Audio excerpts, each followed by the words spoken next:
Hello, my name's Florence. Welcome to the theobspod. I'm an NHS obstetrician, hoping to share some thoughts and experiences about my working life. Perhaps you enjoy Call the Midwife, maybe birth fascinates you, or you're simply curious about what exactly an obstetrician is. You might be pregnant and preparing for birth.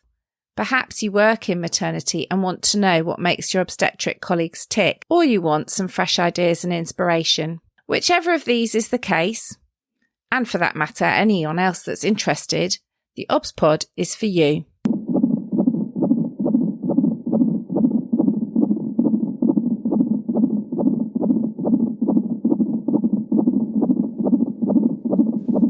Episode 61. What matters to you? This episode is slightly different because I've been asked to talk on the RCOG Labour Ward Management course. This course is for specialist trainee obstetricians who are moving into their last 2 years of training. It aims to give them the skills not only to clinically manage the labour ward, but to manage in terms of how they work as part of the team, part of the multidisciplinary team, and perhaps how they do quality improvement or develop guidelines that affect women's care. So it's not just about the day-to-day of being the obstetrician on the labour ward, but also about that leadership role. I've been thinking how to approach this session. And the reason I've been asked to do this session is because of my work on maternity experience with Jill Phillips, Whose Shoes, the board game that enables us to think about lived experience from all different viewpoints. So that of the pregnant women using our service, but also that of the staff working in a service. Whilst I was pondering how to run this event, I suddenly realised it's obvious I should do an episode of my podcast. I know how to do that. It's easy.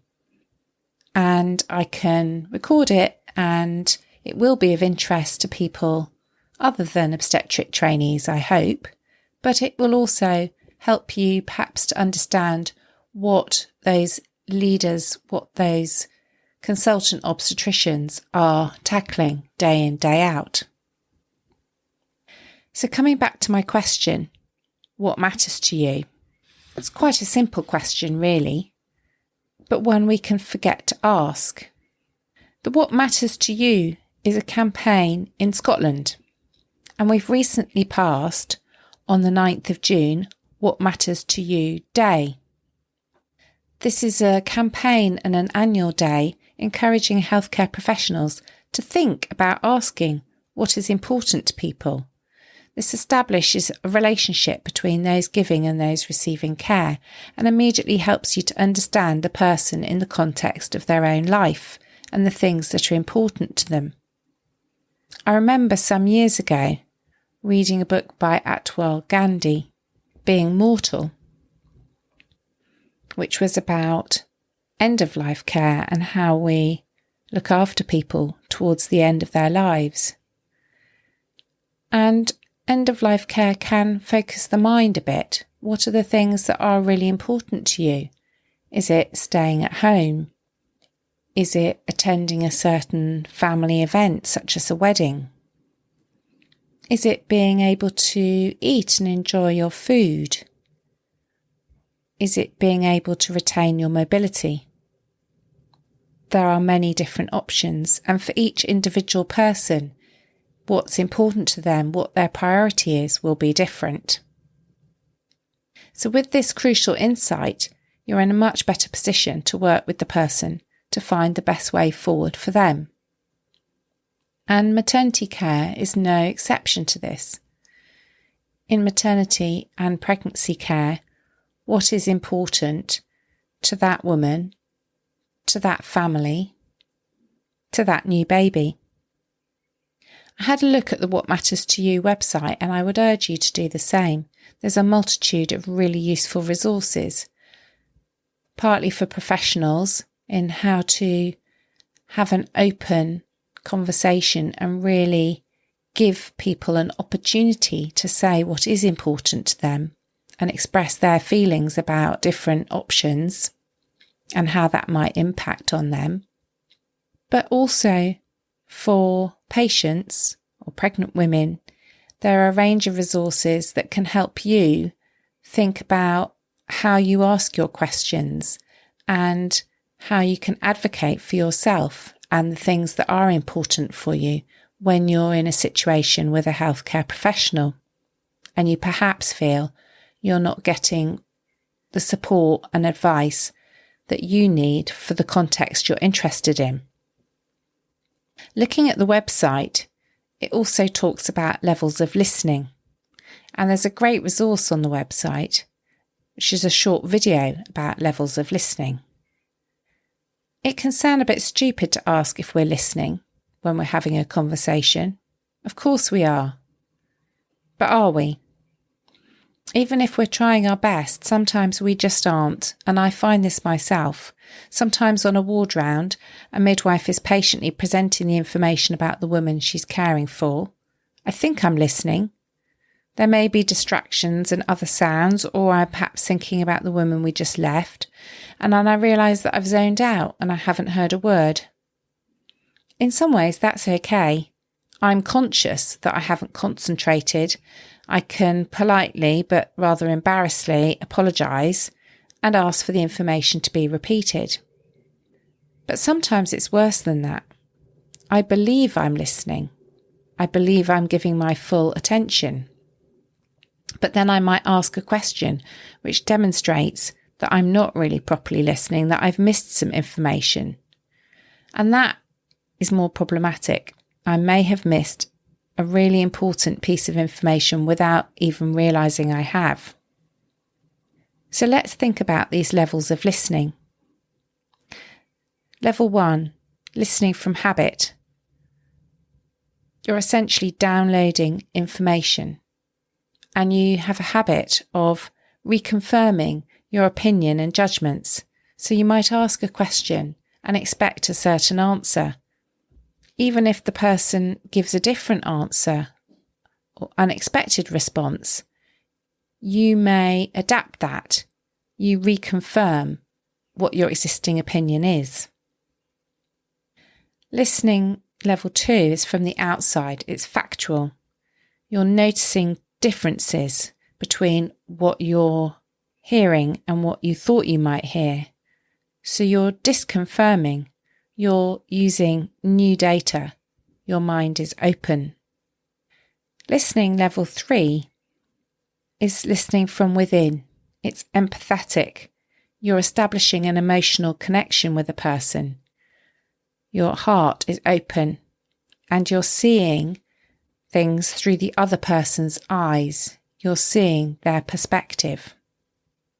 And then listening 4 is listening from a source. It's generative.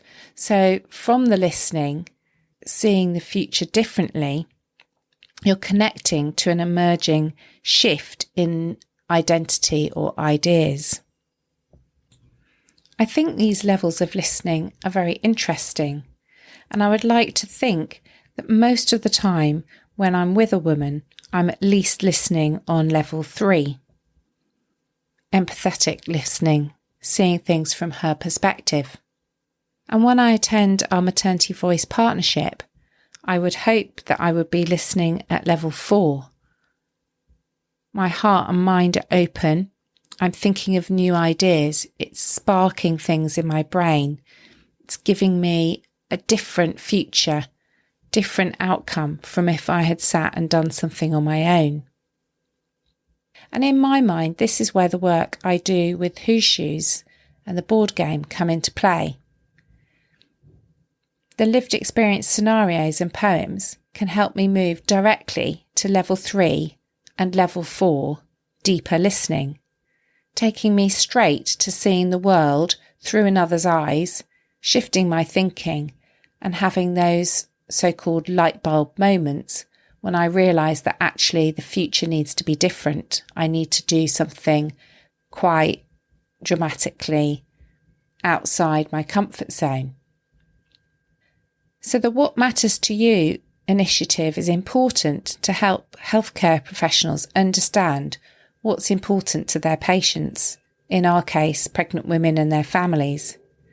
But we can also apply these levels of listening to ourselves and to staff. So I'm now going to take a bit of time to think what matters to you, the labour ward obstetrician or labour ward lead. It can be overwhelming being the obstetrician on the labour ward. Some of you may be familiar with Gilbert and Sullivan.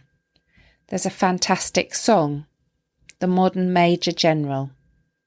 And I'd urge you to take a look at the lyrics or play the song on YouTube if you have a moment.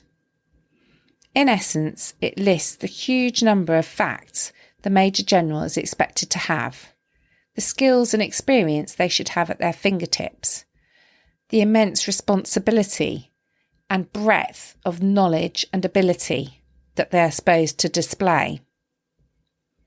And I think being a modern obstetrician can sometimes feel like this. We can be pulled in all directions, multitasking.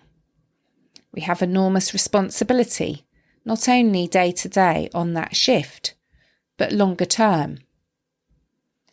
There are huge expectations that we will get everything right all the time. We won't make mistakes. And in my mind, I have a vision of us surrounded by plates spinning, and all the time a fear of one smashing, falling to the ground, and then the whole thing tumbling down around our ears. So I'm going to pause and think what matters to you as the labour ward consultant. Share some ideas about how to make it more manageable. I recognise that no one size fits all, but I can tell you what has worked for me over the years in my role, first as labour ward lead and now as a labour ward consultant. One of the key aspects of the job is leadership and multidisciplinary team working. This is important. You need to lead by example. Role model how you want people to be. That can be easier said than done. We all know how we should behave day to day, but actually, can we try and do our best day in, day out when we're under pressure? It's not always easy. We're working, teaching all the time, not just formal sessions, but on a shift, teaching and supervising junior doctors, specialty trainees, but also junior midwifery staff.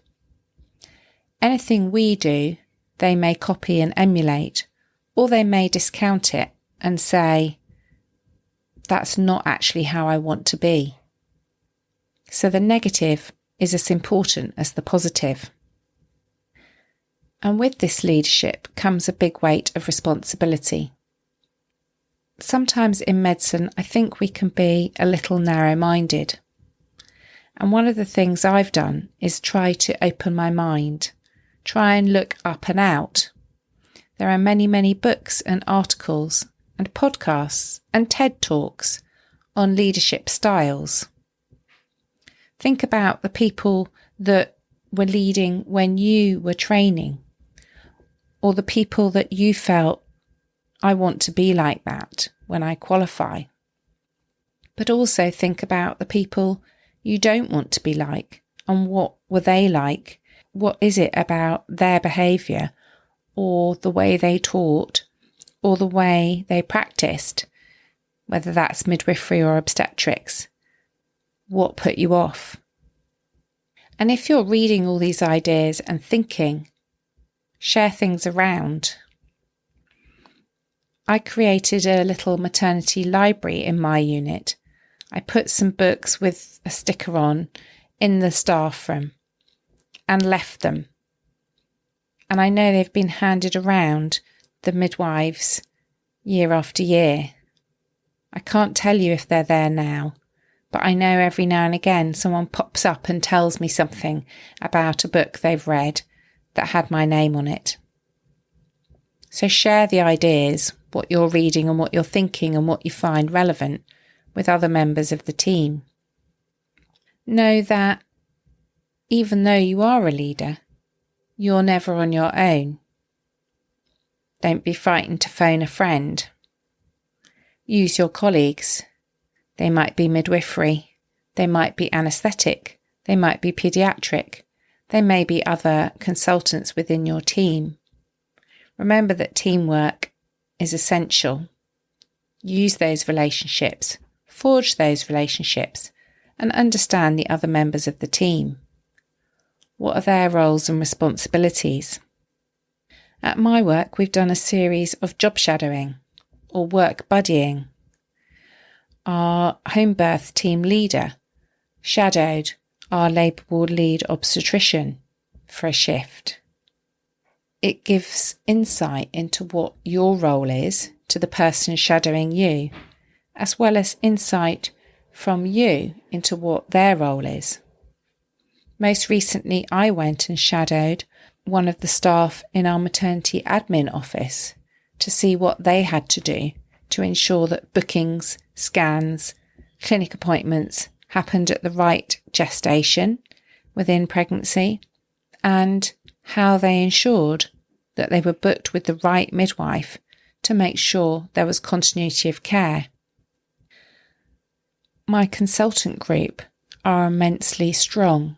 We support one another.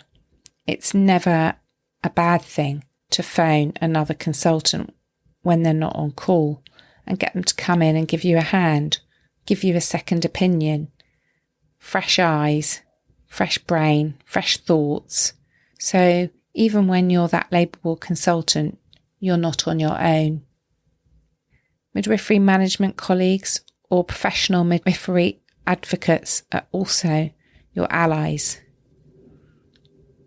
Sometimes when something can get a bit overwhelming, it's great to just sit down, have a cup of tea, take a break and think, how can you manage this better together? Another aspect of being a labour ward lead obstetrician is that of guidelines and implementation of guidelines. We can be bamboozled by new nice guidance, RCOG green top guidance, or NHS England guidance, long-term plan guidance, Ockenden report guidance. There's a never-ending stream of things we need to examine and check. Are we up to scratch? Are we doing the right quality? And for this, I would say use your external networks. Stop reinventing the wheel. We're doing the same up and down the country. Use BICS, the British Intrapartum Care Society, or the RCOG, or your local maternity system networks, or your regional clinical networks. These are all formal examples of networks, but what about informal? If you look at the hashtag MatX, there are many obstetricians and midwives sharing ideas on Twitter, Instagram, Facebook. Another idea of sharing ideas more widely is randomised coffee trials. Can you have a cup of coffee with someone, either on the phone or via Zoom or Teams? Can you spare an hour or half an hour to talk to someone working perhaps in a different area of the country, or perhaps even in another country, working on the same stuff? Share ideas. That will take you to listening level 4. You'll be opening your mind. You'll be thinking differently. It can be very beneficial. Most people can spare half an hour, and actually, through the pandemic, because of the virtual ease of meetings and the acceptance of virtual attendance at meetings, we can actually network better with people in other areas than we could ever before. Using our clinical networks to optimise care, such as neonatal in utero transfers, making sure that preterm babies are born in the right place, in the right hospital, in the tertiary centre, the place where they need to be, can make a big difference to the outcomes, long term, the health of that baby and that mother. Guidelines and implementation of guidance can be very dry, can be very boring for those of us that don't necessarily like that sort of thing. Use a bit of a creative streak. Long ago, when I was the labour ward lead and actually the clinical director for maternity, we were trying to pass our CNST level 2 and level 3. I wrote a series of unit emails sent to the whole maternity unit with popular themes such as London Fashion Week, the 2012 Olympics, popular TV shows such as Downton Abbey or the latest Bond film. I tried to appeal to people, make it a bit more interesting than that just global email that gets deleted straight into the bin. It catches people's attention, makes them more interested in what you're doing and more motivated. Think creatively. What could you do? What are your strengths? Do you like to write? One of the things doing Whose Shoes has got me to do is to blog, to record videos perhaps, and now podcast. It's so simple for you to be able to record, edit and do something yourself. What might catch people's attention? What might make things more attractive to people to get involved? And what skills do you have in your team that you could utilise? Next responsibility for most labour ward obstetricians is quality improvement, improving the data outcomes, trying to do something about the caesarean rate maybe, or the postpartum hemorrhage rate, or the number of bad tears that women have experienced. How can we tackle that? In my experience, women are the hidden weapon to drive change. If women start asking for stuff, then that gradually gets staff on board. I've tried this doing a caesarean when I was trying to implement optimal cord clamping, or at least a delay of some type to stop immediate cord clamping. I started telling women in the antenatal clinic that this was possible at caesarean, and then gradually women started asking for it. And I also told women that if someone told them they couldn't have it, that they could say, Florence said it's possible. Florence said it could be done. So to drive a change, get women involved. They can see our blind spots. They can help us. If women demand something, then it's difficult for staff to maintain the reluctance to comply. Get involved in your maternity voice partnership. Any obstetrician who wants to run a quality improvement project should start there. And at least one of the obstetricians in your unit should have in their job plan to be part of the MVP. But you can also encourage specialty trainee obstetricians and gynecologists to attend the MVP and start there when they're starting with any quality improvement they want to do. If you start there, you won't waste time and energy doing something that's irrelevant or introducing something that when you evaluate, it simply hasn't done what you expected.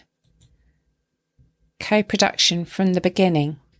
It's not simply a buzzword, it's the way forward. And have you done the 15 steps? This is a fantastic tool you can use with your MVP to walk round the maternity unit and see it in their eyes.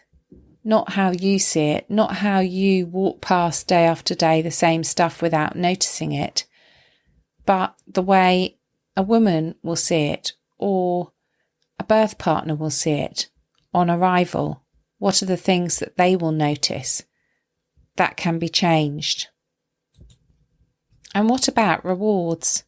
Over the time with MatX, we've done a whole variety of rewards, and it's amazing how a simple, small, cheap token can make people do stuff.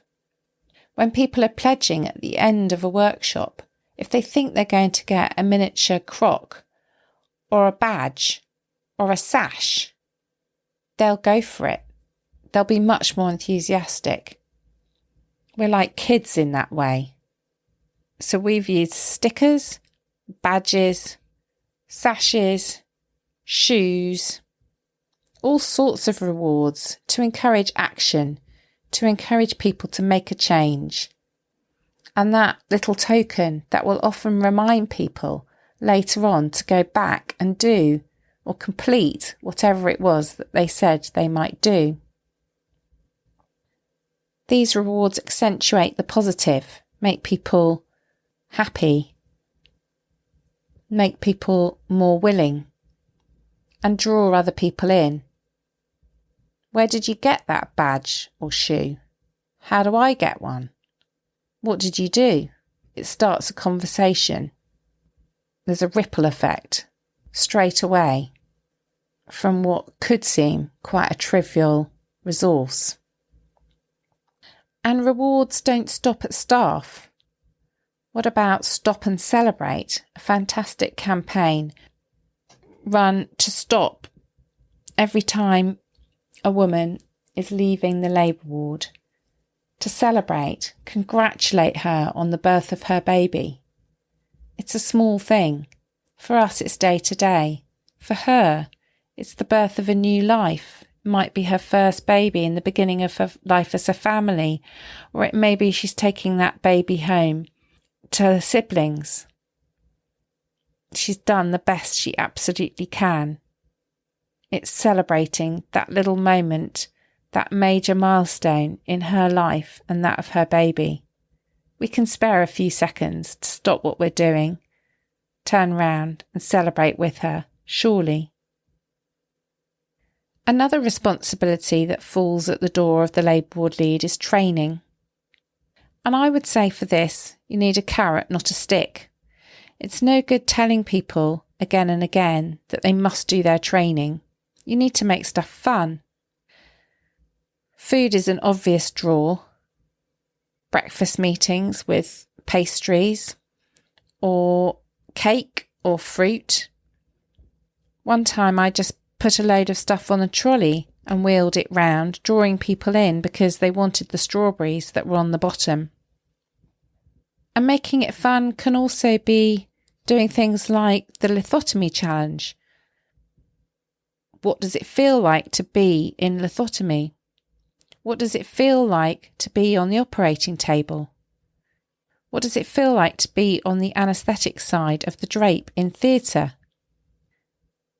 What does it feel like when you swap jobs and you go and work in the admin office or as a midwifery support worker? Switching jobs, role-playing, they give you a laugh, but they are serious in affecting change. We try ever more inventive scenarios for our prompt training. I've recently recorded a cord prolapse scenario with the help of one of our midwives with a prosthetic bump. She even made a pair of tights with a balloon inside so that we could attempt to fill the bladder in simulation to lift the presenting part off the umbilical cord. Be inventive, be dramatic. It makes it far more interesting. People are much more likely to remember your teaching and training. If it was fun, if it surprised them, it's going to stick in their minds. Try and involve more people. We've got a whole team who run our training. The practice development midwives, yes, and a number of obstetricians, but also we can drag in an anaesthetist, a paediatrician, can have a bit of a laugh. In our cord prolapse video. One of my anaesthetic colleagues did a fantastic simulation of a spinal, so much so that I even thought she might stick the midwife in the back with the spinal needle. She's now going to remember forever in her career, called prolapse. What are the important things? Because she's going to remember that day where she acted. Don't be afraid as a leader to take risks. Who dares wins. Don't be afraid to break the rules, experiment and try. Some of you may have heard of Jenny the midwife. Jenny's retired now, but she was absolutely phenomenal. She felt that skin to skin in theatre was really important at a time when not many midwives realised that. Jenny got so frustrated with the baby not being skin to skin in theatre that she took a ladder and wrote on the wall of the operating theatre, "Is the baby skin to skin?" And I'm not advocating that you go off and deface a number of walls in NHS organisations. Please don't. But she did change the status quo. In the end, the whiteboard in her theatre has a box for "Is the baby in skin to skin?" as part of the checklist. So some brave people with courage can help us all by pushing practice forward. It's okay to experiment. Try something, and if it doesn't work, try something else. Over the time I've been a consultant, I've been trying to work on the number of women feeling well supported to have a vaginal birth after caesarean. I've gone through a number of models of consultant midwife, specialist midwife, then a workshop style event, and now a continuity of care team. It's okay to try stuff out and evolve it. You don't have to have the answer right at the beginning. You can modify, try, change things, retry. It's okay to be flexible and to accept also if something doesn't work. Never mind, we've learnt from that. Let's try something different. I mentioned the modern Major General and the modern obstetrician bamboozled with the CQC, CNST, endless maternity surveys, training, MatNeo QI, the long-term plan. The list is endless. But at the end of the day, ask the consultant, ask the obstetrician. One of the most important components is well-being.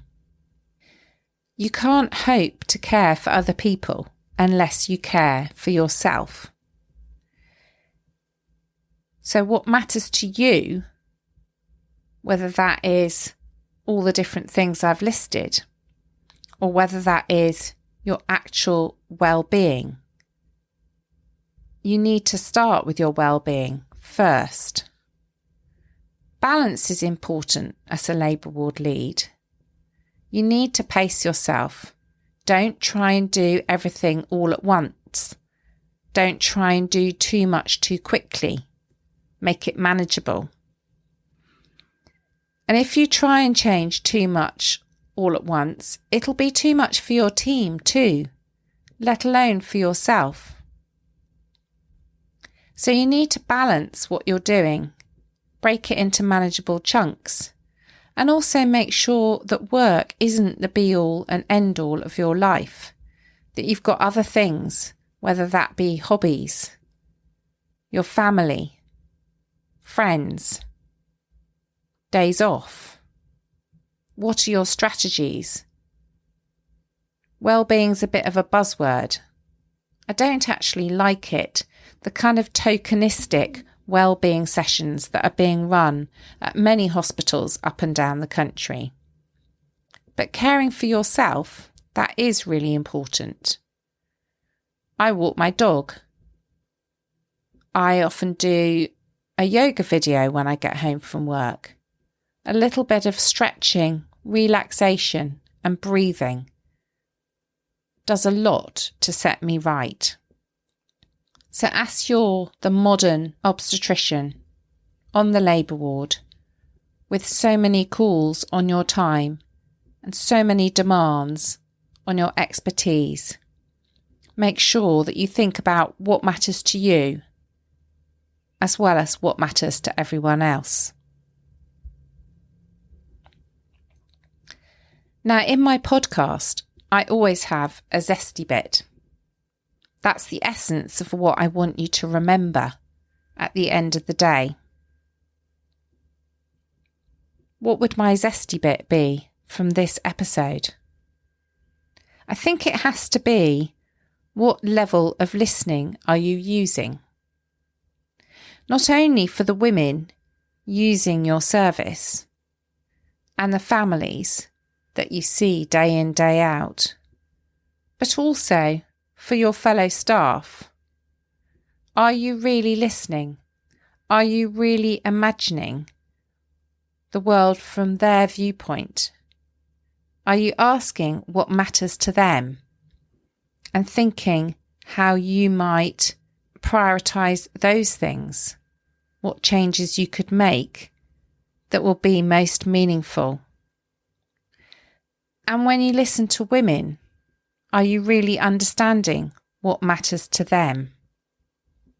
And last but not least, do you understand what matters to you?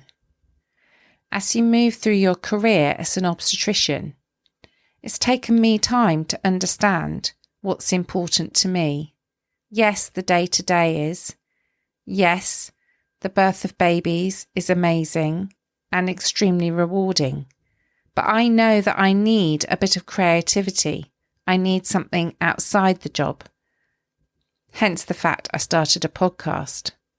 So understanding what matters to you yourself so that you can get the right balance at work, so that you can sustain yourself as a consultant obstetrician and lead people effectively on the labour ward is very important. The same would apply if you're not an obstetrician. Perhaps you're a labour ward matron or a midwife in charge of a shift. And even if you're not, and you're a midwife or a specialty trainee obstetrician, nursery nurse, support worker, community midwife, anaesthetist, paediatrician, you're all part of the same maternity team.